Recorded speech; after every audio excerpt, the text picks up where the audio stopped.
যে আল্লাহর থেকে মুখ ফিরিয়ে রাখবে তার জীবনটা নিমিলিত হয়ে যাবে। সব কিছু পাওয়ার পরও সংকীর্ণ মনে হবে ধরণীকে।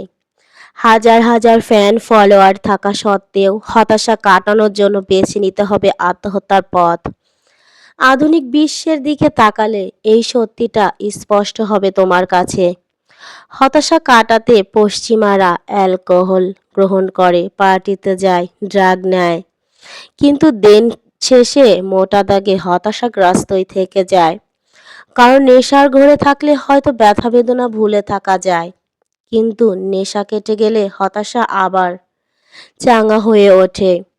এসব নেশার সামগ্রী তো সাময়িক সমাধান মাত্র, কিন্তু বাস্তব জীবনটা তো আর ক্ষণিকের নয়। পিচ ঢালা রাজপথ, অত্যাধুনিক প্রযুক্তি আর দালান কোঠার আধিক্য দেখে ভেবো না ওরা খুব শান্তিতে আছে।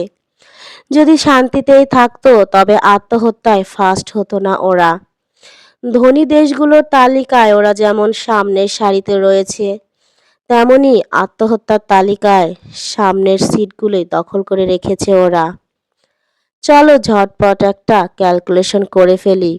মনে মনে দুজন ব্যক্তিকে কল্পনা করো।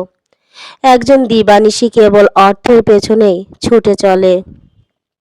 মানি, porn, music, flat, bright, career এসবকে জীবনের মূল লক্ষ্য বানিয়েছে সে।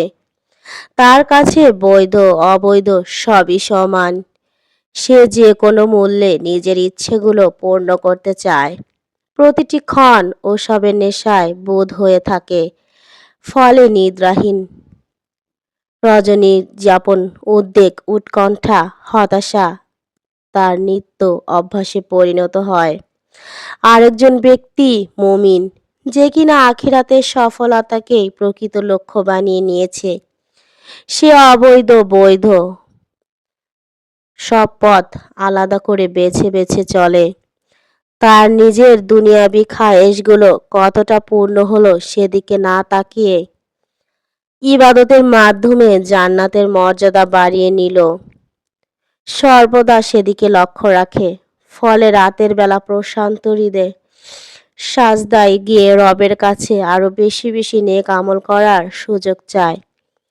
এবার বলো তো, উপরের দুজনের ব্যক্তির মধ্যে কে বেশি সুখী হবে?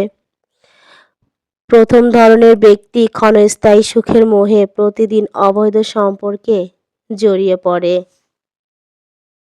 রাতের আধারে দিন শেষে তার অন্তরে কেমন জানি একটা অনুশোচনার জন্ম নেয়। সর্বদা এটা ভেবে সে উৎকণ্ঠিত থাকে যে কেউ তাদের অন্তরঙ্গ তার সময় দরজা করাঘাত করছে কি না।